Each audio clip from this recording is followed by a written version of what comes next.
Welcome back to another episode of the Roots Podcast. I'm Max Moore, joined by my co-host Tyler Lingle. And today we're going to dive into the 5 steps right after you close on your house hack. If you just closed on a house hack, congrats. Huge step. You just upped your wealth status in life. But it's not going to be easy. You gotta set some fundamental things up. So if you find anything valuable, make sure to drop a like, subscribe, turn on the notification bell. Take care of us for us providing knowledge to you. Tyler, what's the first step? What's most important right after closing on your house hack? First step is to actually move in. You don't want to commit mortgage fraud and not move in, guys. You can go to jail for that, but move in. And I would say change the locks. We've heard some horror stories. Yeah, it's like $75. Change the locks, and then set up a Simply Safe. Even if it means just putting the sign in the yard and the stickers. Right. As someone that I hate to say it, does do that all the time. It works. Yeah. Let's get that sign. Got to protect the spot. Got to protect the asset. Right. What's next?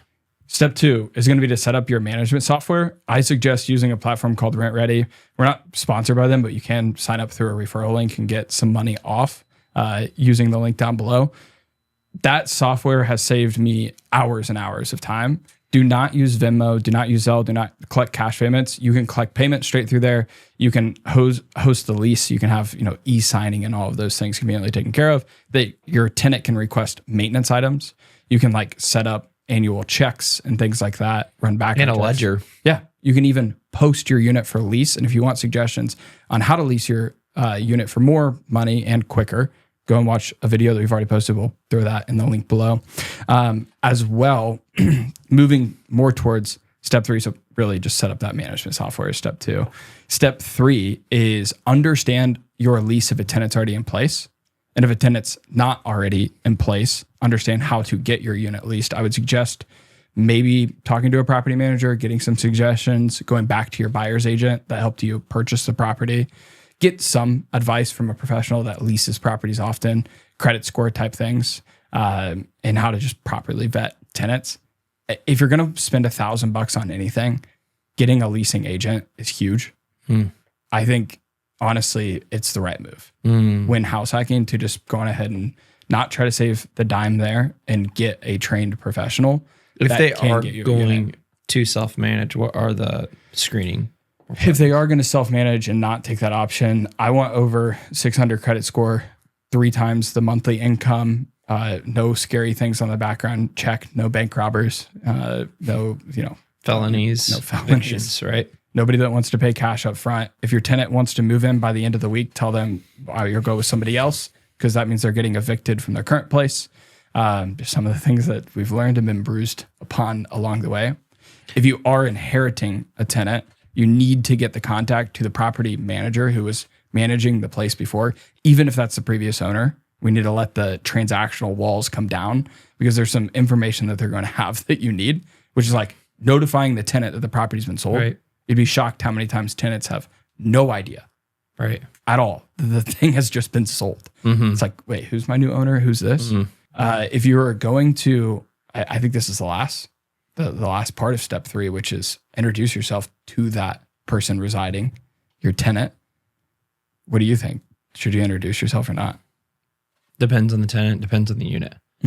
The lower the income, this is going to sound bad, but I think it's justified. The lower the income, the more hesitant I might be. Yeah. Just given where their life situation's at and whatnot.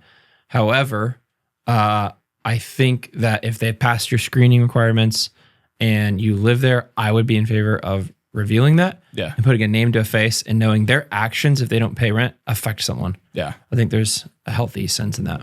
I'm on that team. I don't want to play devil's advocate too hard and go against it. I think you should be transparent and tell tenants who you are, that you're the owner, that you've got a mortgage to pay. Yeah. The only place I would err with caution is you will be paying some maintenance expenses up front, which is alluding to step 4, because there's going to be things not taken care of. Step 4 is to have a repair reserve ready. And the age-old question is how much? This one bites people in the butt who don't do this well and over leverage and think, oh, I got cash flow coming in. I'm going to be fine with my $1,000 a month I'm netting or whatever it is.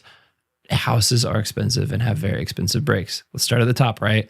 We have roof, foundation. That's going to be breaking down probably every 50 years, but roof is every 20. And so that's going to be from 10 to 15 to maybe 20,000 if it's a big property. Yeah. So you need to have, especially if the roof is 10 years older, I would say the repair amount for a roof, that may be extreme. Could be $12K. Yeah, $12K, right? And then going down to HVAC, that's like $8 to $10K to replace. Yeah. Water heater, about $1,500 to $2,000, so on and so forth, right? My number is $10K per unit. Same. Yeah. Basic and easy. You're pretty much in the clear if you have $10K per unit. Yeah, I would agree with that. And right out of the gate, your tenant's going to have things that they're going to take advantage of the fact that you're the new owner. Well, the old guy said he would take care of this and we'd take care of that. Just take all the requests in, use some discernment on what actually needs to be taken care of, right? Take care of it. It's just upgrading your property, right?